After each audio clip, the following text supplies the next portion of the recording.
Okay, we will do another donation read in about an hour, but for now, let's bring in our next guest. Okay, I'm just gonna do the character creator while we wait for our next guest. They should be here in a sec. Hello. Oh no, here they come.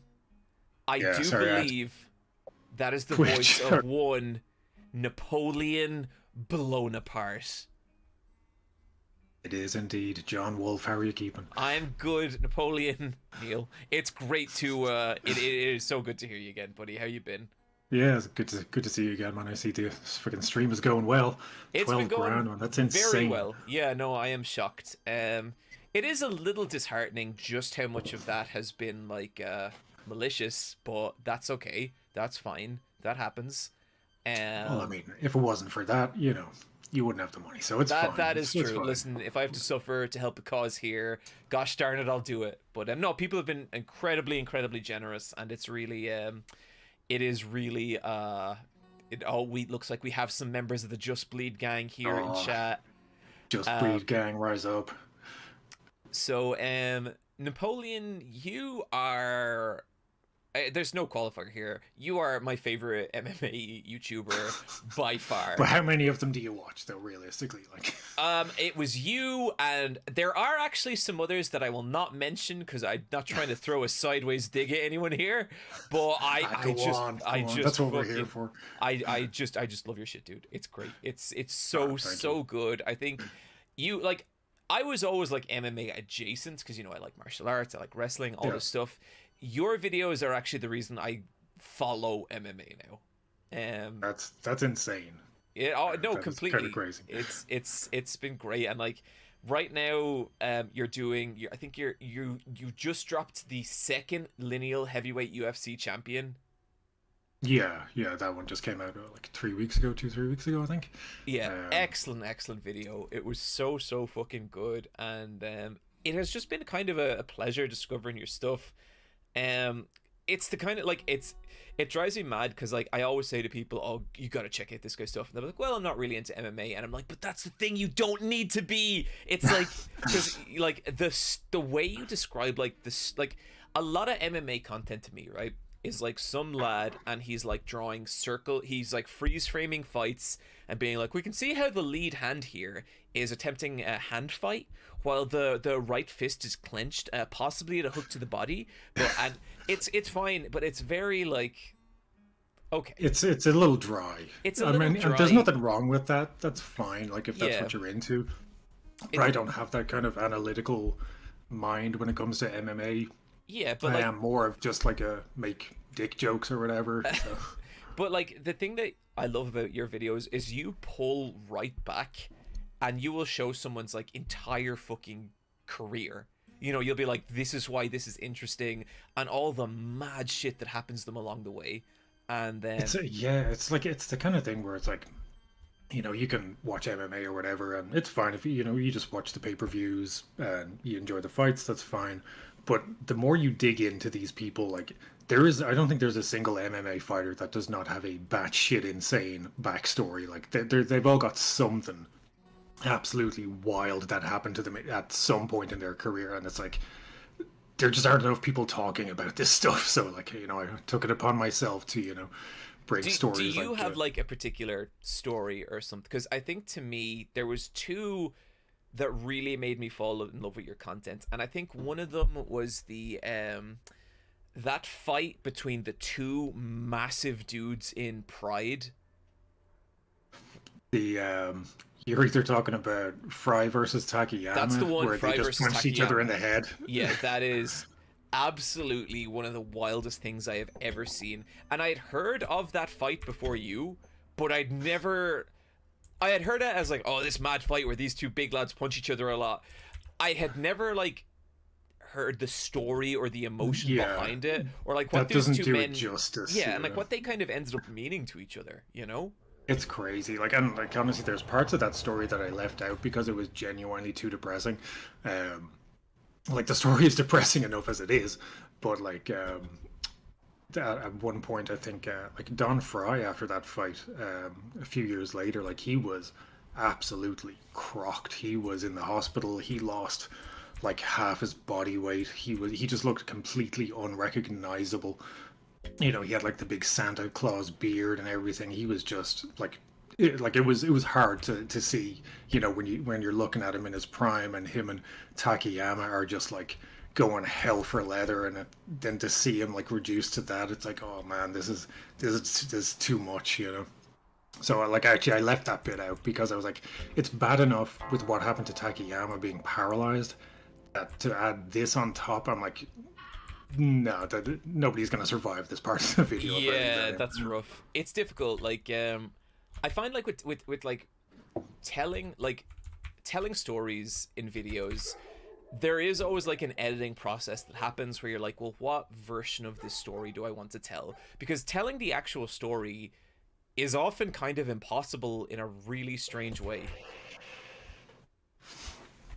Yeah, and again, it's the kind of thing where, like, a lot of the time I'll go into these kind of stories and not even know this stuff myself. Like, obviously, you know, it's just the story kind of unfolds the more you research it, and it goes completely different places from where you originally intended for it to go. And I think that's the kind of the beauty of writing these kind of stories and making these videos. It's like you never really know where it's going to end up until you hit that final kind of render button and hit upload, you know. Yeah. I was always kind of amused, I guess, by when you told me like you want to make some kind of non-MMA content stuff as well.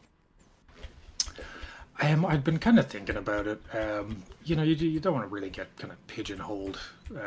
I know MMA stuff is kind of what I'm known for. Obviously, it's kind of what got me here, aside from, you know, the insane clown posse's Glade air freshener plug-in video that I uploaded in 2008 or so, which was like the #1 video on my channel for about 10 years. But yeah, like, I mean, I kind of just to keep things fresh, I was kind of thinking about maybe branching out at some point this year and doing something non-MMA related. If I do, I wouldn't expect it to do very well, but it's more just to kind of keep myself sane. So I was like, yeah, you know what, I'll give it a shot. When I started branching out on YouTube, the non-anime shit that I didn't do very well, and then over time they became some of my most watched videos. But that's it, you know, people just need to give them a chance, kind of. Yeah.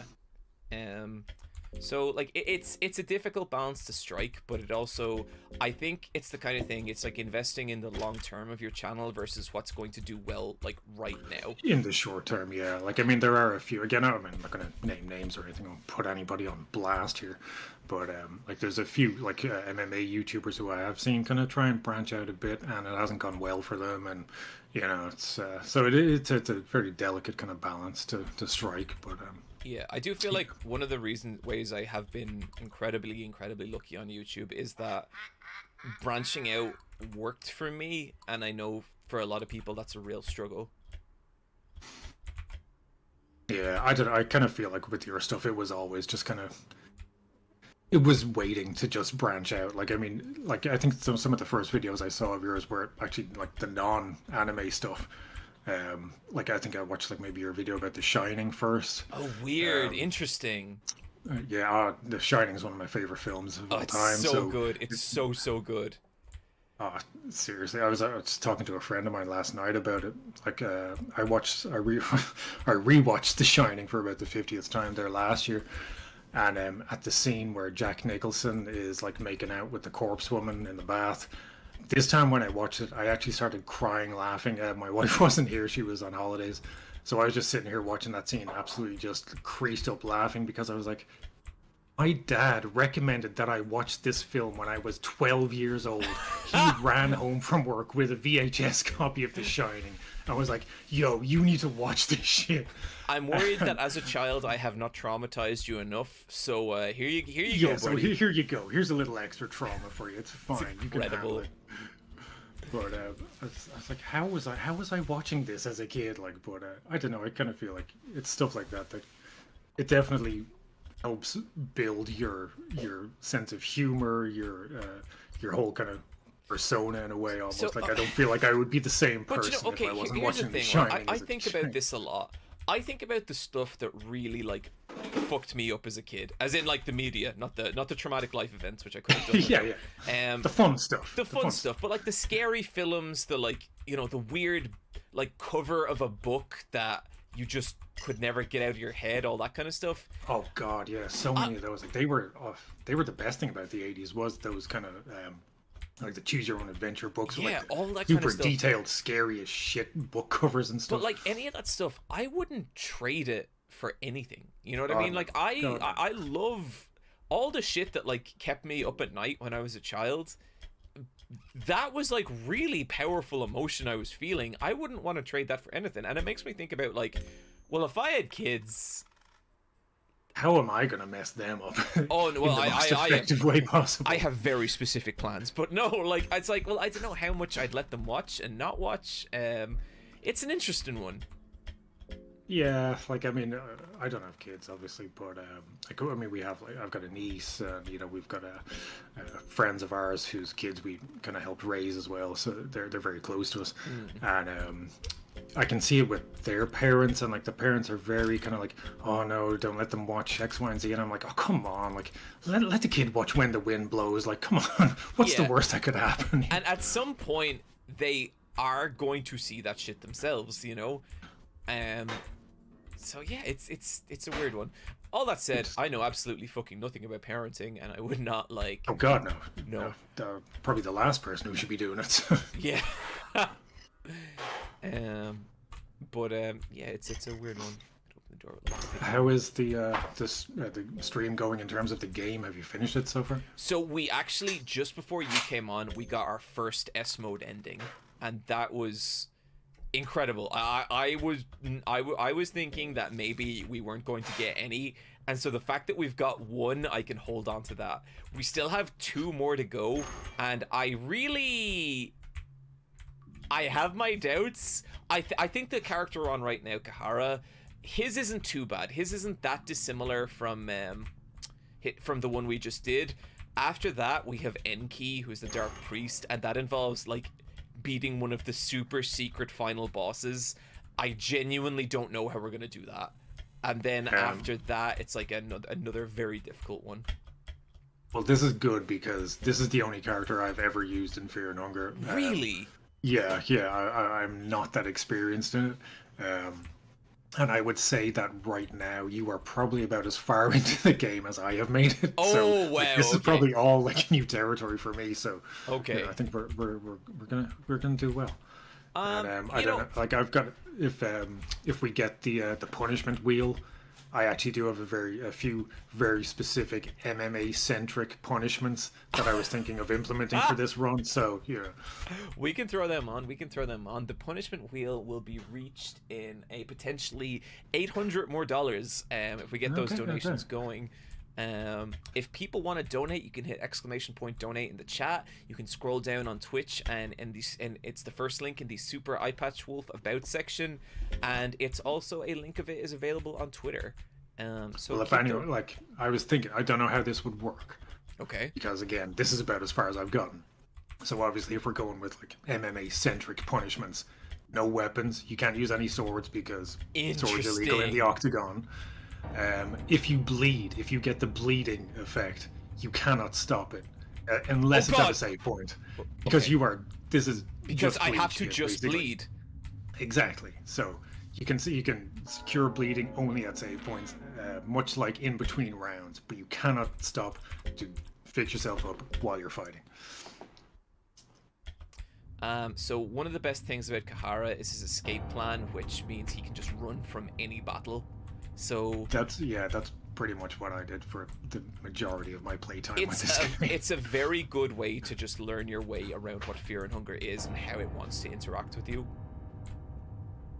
I think realistically, the most things I died to in this game was that fucking nail that you almost stepped on there. Yeah, that thing is a nightmare. I would step on it, and it just comes up saying, oh, you stepped on a nail. I'm like, all right, cool. Andres, $100. 5 minutes later, I'm dead.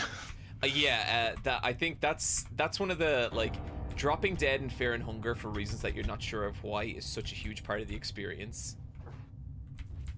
Yeah, it's kind of part and parcel. But that nail was the worst for me.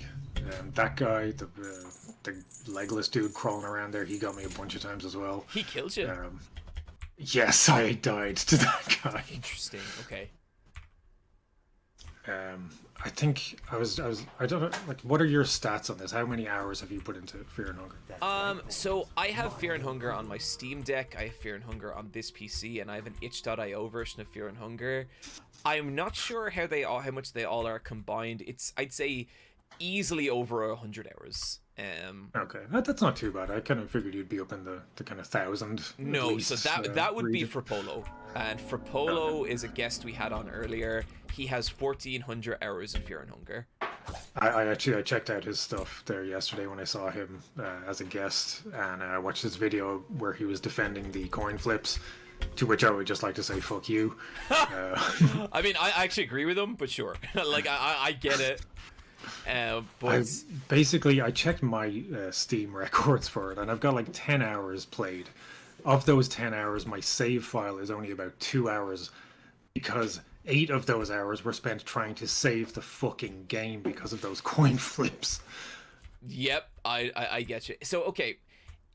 Fear and Hunger has all these things that you're like, okay, this is super fucked and it's just unfair. And it's a way less unfair game than it seems like when you understand specifically what it wants you to do. It just takes a long time to get to that point. Like, there's nearly always a solution. And sometimes the solution is an hour ago you should have done something slightly different. You clicked on the wrong item in your menu and now you're fucked. But yeah, there's Zulman TV who does a really good video called, I think, The RPG That Hates You, and he has a really good line where he says criticizing Fear and Hunger for being unfair is like criticizing Devil May Cry for it's like criticizing Devil May Cry for its incompatibility with plastic music controls. So I get where he's coming from. Yeah. And right now, this run is going okay. So have you encountered the Crow Mauler? Yes, I got him in the jail section. I think he came for me. Yeah, right. I think I managed to run away from him, but I don't really know much about what he does other than, mauls you while cawing or something. Well, that is a lot of it. So basically, he's an enemy, and every turn, I think it's like a 50-50 whether he's just going to use an instant kill attack. Oh, nice. And I think the instant kill attack has like a 70% chance of hitting. I can't remember. But this is the point in the game where he just starts stalking you. One of our punishments is we have to go fight the Crow Mauler. And we did it earlier, and we actually beat him, which was fucking wild. I've gotten this far. I met this guy. And then I think I stole something from a locked chest that he had, and he refused to talk to me afterwards. And then I died because I had worms or something. I don't know. Okay, I'm just gonna pray to Grogaroth. And Crow Mauler is here. Okay. You can't take companions, right? That's part of your. Not on hard mode. You can't take. Not even to sacrifice them here or anything. No. You can't take companions and you can't save. So I'm not super versed in this game, but I know you get to those sacrificial circles or whatever, and you can sacrifice Moonless because that's the only companion I've ever come across. But then there's also the show love thing, and I've been too afraid to find out what the show love act is. Can you even mention Oh it no, on oh screen? no, oh no, oh no. Okay, we just lost a leg. That's not great. You're walking pretty well for that. Gotta just bleed it out. Oh no! No! Damn it! God fucking damn it! No! God! Oh shit. Oh, you're fine. Walk it off. Okay. Could have gone better. That okay, so we can still escape, but I don't know if we can get. I think it's gonna be too. Oh fuck! No, I think we have to restart. Fuck! Damn it! Damn it! Damn it! Damn it! I'm so annoyed about that. Oh, those fucking yellow wizards. I hate those guys. I didn't even know you could kind of like. Can you walk around them? Is it? You can walk. Because I was just around walking them, straight up to them and they but fucking zap your legs off. But I got I saw Crow Mauler and my jimmies got rustled and yeah. I think you can take this guy. I would like to. Let me fight you. I just want to kill this guy. Okay.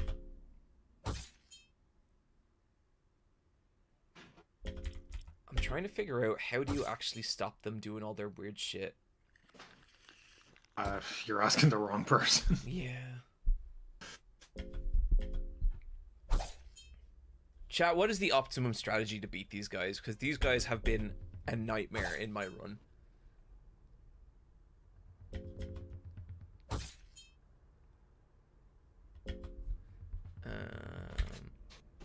Finish the story, Cody Wolf. God damn it. Left leg cast Herding and the raised hand cast Locust Swarm. Go for the raised leg. And so I just go for the head every time, no matter who I'm fighting. I'm just like, well, take the head off. hit the left See what leg, happens. restart the run. I think we gotta restart the run.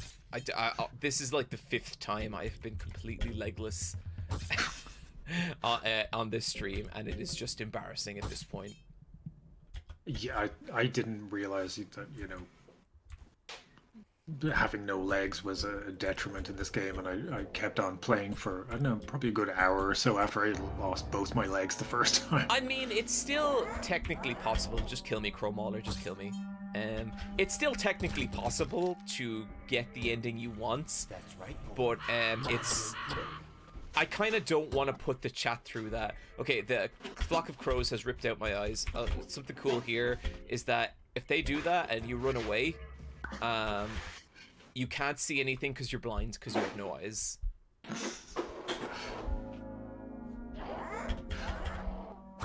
I mean, I think that's cool. Yeah, it's pretty cool. I think I tried to get back into this game in the last week, after you invited me on the stream. I was like, okay, I'll try and get back into Fear and Hunger, see if I can actually finish it. I couldn't, but it did send me down a rabbit hole of like morbidly depressing games. So I was like, all right, I'm gonna start playing Pathologic 2. I'm gonna fire up Stalker. So yeah, I mean, thanks for that. Oh, no problem. Always happy to spread the misery. I have downloaded Pathologic 2. I've never given it a proper shot. It's I'd say, yeah, it's quite similar to this in a way.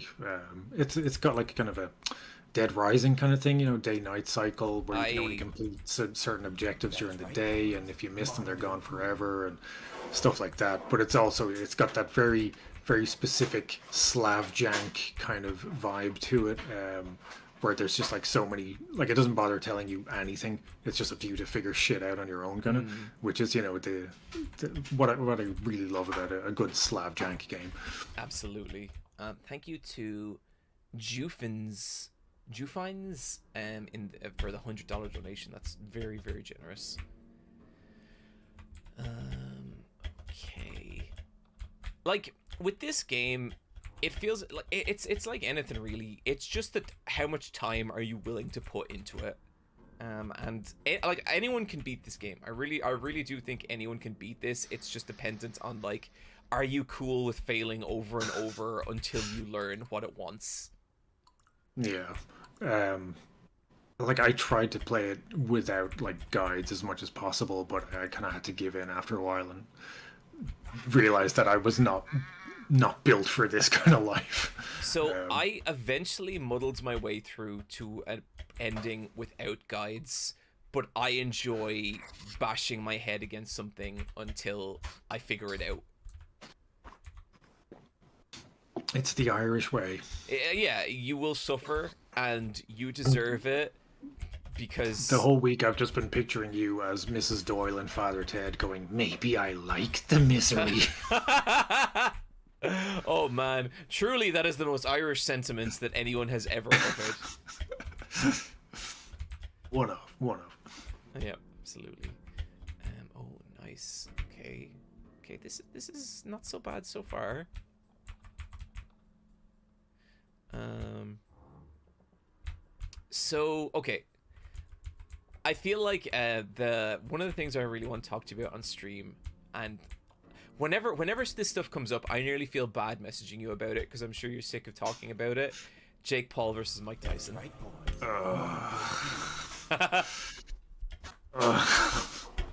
I don't know. I don't know, man. Like who really wants to see that fight? Unfortunately, a lot of people. And I think I they just maybe don't know the fight that they're actually going to see, but I think they know the fight. They have an idea of the fight, what they want to see. I just think it's going to play out very differently. Yeah, it's genuinely hard to tell because, I mean, obviously Mike Tyson is orders of magnitude better at boxing than Jake Paul will ever be, should he live to be a fucking 1,000 years old. But and he looked good. Like, I don't know if you saw his exhibition fight that he had there, I think last year, the Was year that before. against Roy Jones Jr.? Yeah, like he actually looked good. I couldn't believe it. I thought this was going to be just another depressing fucking influencer boxing tier kind of crap. But no, he looked really good, and you know he could quite easily beat Jake Paul, I think. But he's also 60. Like, I mean, So come old. on. Yeah. I mean, he had like a freaking ulcer flare up, which took him out of the fight that was supposed to be, this month. Like, I mean, that's not something that happens to many pro boxers. Like, they generally don't have to cancel a fight because their arthritis hip is flaring up or something like that. Yeah, and like it sucks, but like it's totally true. And I feel like one of the ways I look at it is like, I know there's like a big weight difference, and that was a massive part of it. But your man, fuck, his name escapes me. Shithead World Championship boxer, 50-0, 51-0. What's his name? Mayweather. Like, he didn't knock out Logan Paul, and he had been retired for 4 years. Jake, whatever you want to say about him, he's a better boxer than Logan Paul. Yeah, no, definitely. And Mayweather had only been retired for 4 years. Mike Tyson's been retired for 20, and the last 20 years ago, he was losing fights to journeyman boxers. Yeah, like there's that video of him losing to was the Irish fighter, I think, was it Kevin Kelly, I think his name was, I forget. Even being Irish, I just thought that shit was sad. God, that was horrible. Yeah. Yeah, you see the interview with him after the fight, and like Tyson just knows. He just says, I would never have lost to a fighter of this caliber in my prime. Yeah. And he feels it as he says it. Like, you can tell he's not exaggerating or trying to compensate for a loss. He knows that prime Tyson would have absolutely just dog walked this guy. Yeah, and I think everyone knew that. But then, like, he was so unmotivated back then, and he seems kind of motivated now. So, I mean, who knows? Yeah, I don't want to see an old man die in the ring. That's really where I'm coming from with this. I just want this whole era of influencer fighting to be over and done with. Like, I don't know how much longer it can last for. It's been going for a few years now, and it's not showing any sign of stopping, which is just genuinely depressing. Yeah, like, I think there's something to be said for like the charity stream that raises money and no one is pretending to be a proper boxer. But for the kind of crossover stuff, it's like, this is fucking silly shit. Like, well, that's it. It's like, I mean, Jake Paul, like, he fought, what was that guy's name? Tommy Fury. The first half decent boxer he ever fought. The first boxer he fought who was actually a trained boxer. And Jake Paul lost. And then immediately ran straight back to joke fights, fighting influencers, or fighting retired MMA fighters, stuff like that. It's like, dude, just like, if you want to be a boxer, be a boxer. I totally agree. Well, I always think the thing you said where people are like, well, you got to give him credit. And remember, you said, I will give Jake Paul credit when he beats a professional ranked boxer on a winning streak. Yeah, and it's like, that's ultimately what it is. That's like, he's very smart. I'll give him that. Like, I know it's a great magic trick what he does. Oh god, yeah. Like people like to make out like he's an idiot or he's stupid or whatever. He is far from stupid. He's just an asshole. Yeah. And he knows how to pick fights that he can win. I think the Tyson fight is probably the Anderson Silva one. I was like, okay, Anderson has a chance, and Anderson did well. But again, Anderson's old and he's not a boxer. Yeah, he's really so yeah. So like Jake always had the advantage there. So this is the first fight where I'm like, you know what? He's actually fighting a real boxer who just happens to be 60 years of age, and it's Mike fucking Tyson. Like if anyone's gonna beat Jake Paul, it's gonna be Tyson. So there is that chance. I'm holding on to it, but I'm still not putting any money on it. Yeah, no, I know what you mean. It's a weird thing. Like, I will be watching. I'm not gonna pretend I'm not gonna, because Oh God, no. I just want to know what happens. But it's a wild. It's car crash combat sports. Let's. And it's like if you want to watch freak show stuff, like there's plenty of freak show stuff out there to cater to you. There's car jitsu, there's phone box Okay, fighting. so for people who aren't familiar, car jitsu is a style of combat grappling that takes place. So imagine you're sitting in the front seat of a car, and you have someone next to you, and then the bell goes like go, and you have to strangle the person next to you. And you can do it with a seatbelt. You can do it with like your arms. It is the purest crazy. form of combat sports. It is, yeah. Is what we're trying to say. If you've ever wanted to prove that you could kick the shit out of the person that you are riding in a car with, this is perfect. This is the sport for you. Yeah, you can go you've pro found with it, buddy. this. But yeah, that is very bizarre. Very, very bizarre. I'm always surprised to see how big it is, because I know it does have like a following, but I look at it and I'm just like, is this not a bit silly, lads? Come on, lads. We're taking it a bit too far here. There's that, and there's combat arm wrestling. Oh, that was actually, man, that was ahead of its time. That was so far ahead of its time. So if people aren't familiar with X-arm. combat arm wrestling, imagine a regular arm wrestle, except you're both just allowed to punch each other in the head. That's what it is, and I don't know. But I look at these things. That's what slap fighting is. And like X-arm, the combat arm wrestling, like that. Like I remember seeing it at the time and just being like, "What in the name of God is this?" And it seemed like such a joke at the time, and it flopped. It didn't succeed. But like it was too far out of its time, because it would have succeeded spectacularly in the social media era, because it was tailor-made for like TikToks or Reels or whatever. Sure. Because all you see are just two dudes tied to a table trying to beat the shit out of each other while arm barring each other or arm wrestling, whatever the hell was going on. Like it would have done gangbusters in social media era. So I can't remember what specifically it was. I saw another one, and it was like well fighting, and it was basically like two people fighting around a well, and you had to like dump the other person down the well, and it was like, this is like a professional thing. Like it had a level of production, and production in inverted commas. Yeah, I don't want to be cynical here. I'm not going to be putting my stock behind well fighting. Like I doubt Dana White is. Oh, fucking Dana White.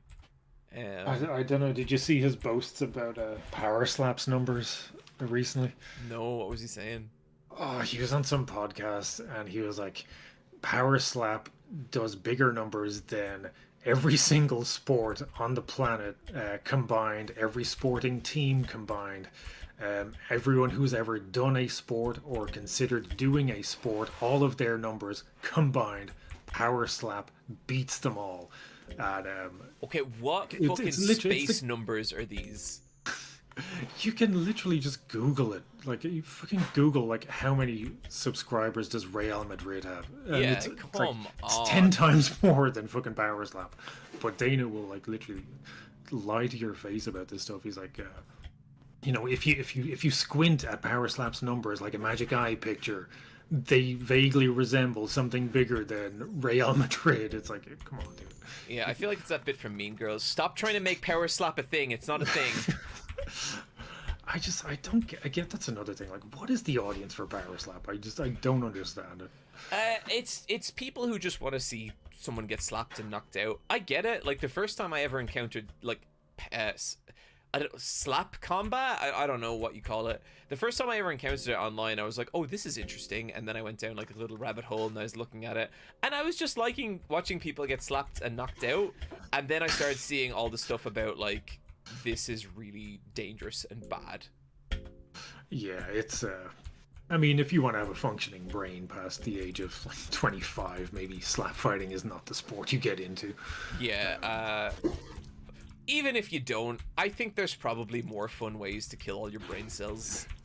Yeah, it's far more fun. I mean, Jesus.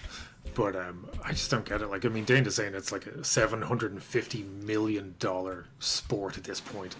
I'm like, how? Yeah, how? I just You don't sell see that at all. pay-per-views. You don't have events.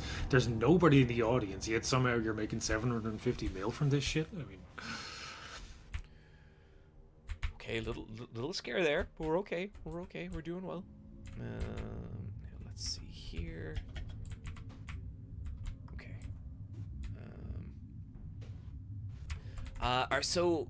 Are you back in either jiu-jitsu or kickboxing? at the moment, no. I'm still just kind of mulling it over. I haven't been at kickboxing since last year, just because of work and whatnot. I can't really make time for it. But I've been debating about it. You know, it's like there's a gym just down the road from me that does kickboxing and jiu-jitsu, and you know, I still get the itch from time to time. I'm like, oh, Absolutely, dude. it's the kind of thing I think like. I mean, you do it, so you know what it's like. No matter how long you spend away from it, it's still in you. You still look at, you know, somebody and you're like, I could choke that guy out. I could choke that guy out. Yeah. Yeah, whenever I'm like away from it for any period, I always feel like, oh fuck, I gotta go back. How's the finger? The finger is pretty much completely healed. It's still like got a little bend, but I'm like, fuck it, it's fine. It's nearly there. It's good. Be It's grand. good. Be grand. Chat, we are have you gone back yourself? $50 away from $13,000. So let's keep those donations coming. We're supporting World Central Kitchen, which is providing food to areas of conflict like Palestine, the Ukraine. Super important in a very, some very bleak world events happening, and streams like this, they do not solve it, but at least it's fucking something. Like, at least it's helping. And so thanks to everyone who's already donated. And yeah, if you want to donate, hit !donate in the chat, or go just scroll down from the chat, and it's the link should be there. It's the first link in the About Eyepatch section, or it's just linked on my Twitter. Sorry, Neil, what were you saying? Good work, everybody. No, I was just saying, have you been back yourself? I have, Since the finger injury? It's been good. It's been good. I went to a rival club about 2 weeks ago. Oh, that's no bueno, because you're training with George, and he's a Brazilian. They don't take that. They call it a creonche or something, yeah. if you switch clubs. Yeah, so this was this was someone else, and I know you know where I train. I'm gonna ask you, just don't say any details about it on stream. But so this was basically someone who worked with them, so like good relations all around, nothing to. But I did get to I had a match with their top ranked blue belts. Nice. And that was really, really super fun. That was a very interesting experience. I would imagine so. Yeah, I don't know, man. Like, literally, like I said, there's the gym just down the road, and like last week I was like, oh, you know what?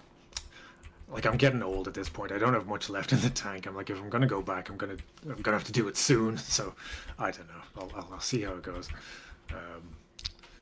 But yeah, no, you do miss it. Like I said, when we met up just before Christmas and we were talking about it, I was like, I don't miss being in pain all the time. It's the only thing I don't miss. That is the hard part. That is the hard part for sure. It's just like you are always hurting, you are always sore, and I finished a video game. Thank you for the $100 donation. That was one of our guests from earlier. Matt, super lovely guy. So thank you very much. Okay. But I get that way as well. Like, I get real itchy when I haven't been for a while. But for me, I think in a way I'm lucky. Fuck. In a way I'm kind of lucky because, like, I've kind of talked to you before. Like, I get a lot of I get a lot of anxiety, and jiu-jitsu for me is the way to control that. So I can, like, feel sore in jiu-jitsu, but I won't be anxious then. And I much prefer my body hurting than, like, getting all worked up about shit that doesn't matter. I was kind of I would get anxiety about training, and that's fair. But at the same time, it would also alleviate anxiety. So it was kind of bizarre. Like I'd always be kind of on edge before I'd go into class, you know, just worrying about, like, you know, is this going to be the class where I get hurt or pop a knee or whatever, you know? Oh no! But at the same time, just the confidence that it gives you, it's just it's so worth it, you know. Oh, this is going poorly. We have lost an arm.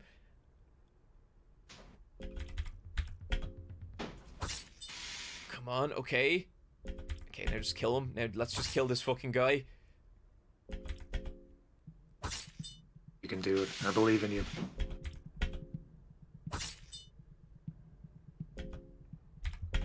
Okay, so now I know the proper way to kill these guys, because I don't think he can actually do anything with those two legs. So, okay. That's going to be helpful. My god, he has a lot of torso. But they cast the spells with their legs? I think the justification of the game is it's how he does his little dance. Ah, okay. Makes sense. Yeah, but, like, I get it, because you can get very in your own head about jiu-jitsu and, like, what can kind of go right and what can go wrong. And, like, you know, fighting someone is pressure. Like, I love it. Like, it's scary, you know? I mean, I get anxiety playing friggin' Tekken online sometimes, because it's just that one-on-one. You know, there's no one you can blame if you lose other than yourself.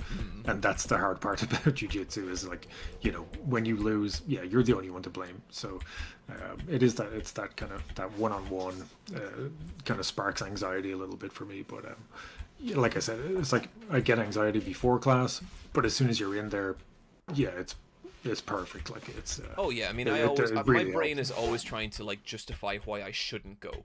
Yeah. I mean, there were times, like, I'd go to train and, like, I'd literally be at the door of the gym and be like, nah, you know what, the hip's a little sore, I'm gonna go home. Yeah. But yeah, I hope you go back, dude, because, like, it is so worth it. And especially, like, you know, when you have the good moments, like when you either survive someone who normally stomps you, or, like, you beat someone of a similar level, it feels great. Yeah, there's nothing quite like it. It is awesome. Like, when I went to that rival club, the top ranked blue belt that I had the match with, we were all kind of lined up in the start, and, like, not in, like, an asshole way at all, but he did kind of come up to me and he was like, sorry mate, you're in my space. And it was like, okay, you know, I was like, But then, like, the match, he was good, like, he was quite good, but I tapped him out twice, and it felt it felt so good. Like, I was so happy.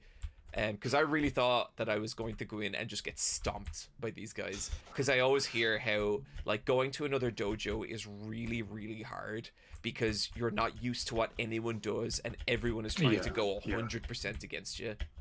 Well, that's it, because nobody wants to lose to the outsider or whatever, you know. So it is, it's supposed to be a real test of how good you are as well, because it's easy to kind of plateau in your own gym where you're fighting the same people every week. Yeah. So going somewhere else is like a, you know, injection of fresh blood into your kind of game. So completely, yeah. Was it a gi or no gi? Gi. I'm trying to do more no gi, because I do think it's fun, and, like, it moves so fast. I still find it'll save your fingers as well, man. Yeah, I find it so difficult. Like, it is such an intense, faster way of fighting, and I think you can't stall out. You can't really play for time by, you know, just grabbing somebody's lapels and just, like, holding them down on you. This woman killed me before, or she nearly killed me last time, but now we're fine. This is further than I've ever seen. I've been stuck on this game for hours now, and I cannot get past I think it's like the dungeons area. So this is all new to me. Shit, I didn't get the rope. God damn it.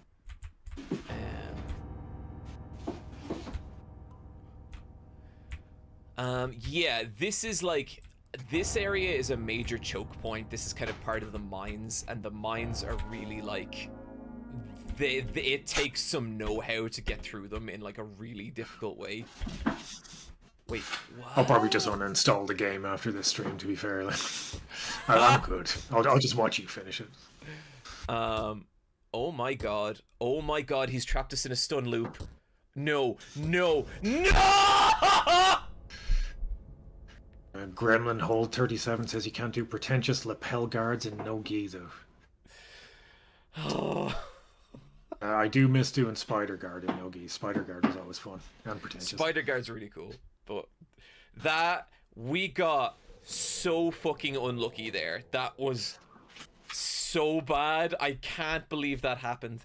Basically, like, he has this one attack, and that attack can stun you, and it stunned us like 3 times in a row, and he just destroyed us. I cannot believe that happened. Honestly just I'm blown away by the fact that you were able to do all that while talking, because anytime I try and stream, like, my game just goes to absolute shit as soon as I start talking, because I cannot focus on, I can't do 2 things at once. So I was saying this earlier, but stream brain is a real thing. Like, I think you get about 30% worse at video games whenever you stream, whenever you stream them. And like, I would probably be pretty okay getting most of the Fear and Hunger hard mode endings. Like, I'd give it about a bit of a shot, but like, when trying to like talk to people, and also, like, you know, you want to entertain the chat, it's fucking hard. And I think I know what I should have done there, and it was really simple, and I just didn't do it. But look, this stream is about suffering. This is why we're here. My suffering specifically. Misery endures, and so do we. That's the tagline to Fear and Hunger. But yeah, it's what were we saying there before I screamed? Pretentious martial arts are great. Yeah, wonderful stuff. And we are $15 away from hitting 13k. Thank you so much, everyone. Fucking insane. This is really wild. This means that the stream has been extended by 13 hours, which is really good, and we're all really super happy about that. So what time will you be finishing at, roughly? Oh god, let me just do the math here. So right now we're finishing in about 5 hours. Oh, that's not too bad. I have been streaming for 7 hours. Okay, that's awful, yeah. This is like, I remember back in like 2003 or 2004, myself and my sister sat down to watch all 3 of the extended editions of Lord of the Rings back to back. And I think it was like 9 hours or so, maybe 10. And by the end of those 10 hours, I was more exhausted than I have been after any fucking workout in my life. Me and Michelle sat down like one day to do that, and I think we got about a third of the way into Two Towers, and we were just like, you know, I think you want to go for a walk? Yeah, it's hard. Like, I did not expect it to be as hard as it was. It is weirdly grueling, but I think there's so many like endurance tasks like this that are like that. Like, one of the reasons that I have guests on these streams is because I think it does sort of keep me a bit focused, because I'm thinking about like who's next and what to do and all this kind of stuff. We just hit $13,000. Thank you so much, everyone. That's another hour on the Barbie.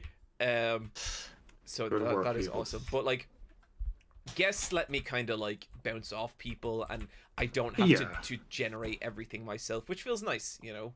Yeah, I mean, like, I did like streams with my wife there, and we do like maybe 2-3 hours, I think, was the longest one we ever did. And like you need, I think you need somebody to talk to if your stream is going that long. Just by yourself, it's very difficult to kind of keep it up. So 3 hours is like kind of like my limit for. Well, it's not my limit. It's when I get really tired, by myself, and I'll usually stop. How does your wife enjoy streaming? She has fun. You know, we watch the fights, and she will rate the fighters' asses. So you know, it's a nice kind of counterpart to me. You know, and my Valentina Shevchenko obsession. So. I saw some clips. I think it was Shevchenko training like the Ultimate Fighter or something. Oh, the water thing. Was that? Yeah, yeah. Is she like doing that full time now? It's the new season. Just started on Wednesday, so she's the coach. Her and Alexa Grasso. So it's just it's like I don't know, it's like 10 episodes, 10, 12 episodes or so. Is it still the same kind of not great quality of Ultimate Fighter? Yeah, I think it's just like you've seen it all before at this point. You know, it's the same kind of. You get the fighters with their sob stories and training montages and it's like I mean you can pretty much like you could put it into fucking Chat GPT and be like, cook me up an episode of The Ultimate Fighter, and it would come out with something if identical. People aren't familiar with your content, your 3-part series on the reality TV show The Ultimate Fighter is fucking incredible. It's kind of neck and neck between that and your Pride videos for me to like as to which is my favorite. I might lean Pride just because I burn with the soul of Nippon. Yeah, me too. That's probably why I vibed so hard with Pride. Yeah, but the Ultimate Fighter one is so good. Yeah, just that show, it was like, I mean, it was trash TV. It was never anything better than trash TV, but it was entertaining trash TV. It was so good when it was good. Like, so occasionally a really amazing moments would kind of come through, like, it was like, Michael Bisping's kind of start, wasn't it? Yeah, I guess like loads of big guys got their start on that. Yeah, Bisping. Of course, I can't think of anybody else now, but yeah, like it was the jump off point for a lot of kind of big names. Nate Diaz, he started on that. I had no idea he did. That's wild. Wow. Yeah, he was on season 5. And season 5 is it's kind of I'm like when I think about it now, because I kind of glossed over season 5. I don't know why, but like with Nate Diaz on it, and there was actually a lot of cool stuff that I really should have talked about but didn't. But yeah, no, I've always had a soft spot for The Ultimate Fighter. As myself, and back when I first moved in with my wife, we only had like one TV channel, and one of the things they showed was The Ultimate Fighter on it. So awesome. I just have a lot of fond memories of the two of us on our tiny little sofa, huddling around my 20-inch TV. Yeah, I mean that's the Ultimate Fighter. Right? Like those are the best times. Okay, listen, Napoleon, buddy, our time is coming to an end, but I just want to thank you for being part of the stream. I really appreciate it. And yeah, listen, whatever kind of stuff you end up making, I'll always watch. Like, I think you're just kind of 100%er for me at this point. There's no shit you put out that I would not stick on for 3 hours. Yeah, let's. I can challenge that. Trust me. We'll see when I come out with my masterpiece about the golden age of Arctic exploration. We'll see how long you last. I can't wait. I know from conversations we've had that you are completely serious when you say that. I'm serious. Let's grab lunch soon, okay? Yeah, definitely, man. I'd love to. Okay, talk to you soon, buddy. Bye-bye. All right, thanks again. Take it easy. Bye. Chat, I feel my brain melting a little bit. I'm going to take 20 minutes and I'm going to be back, okay? But listen, love you all. I'll be back with a very special guest then, okay? Bye-bye.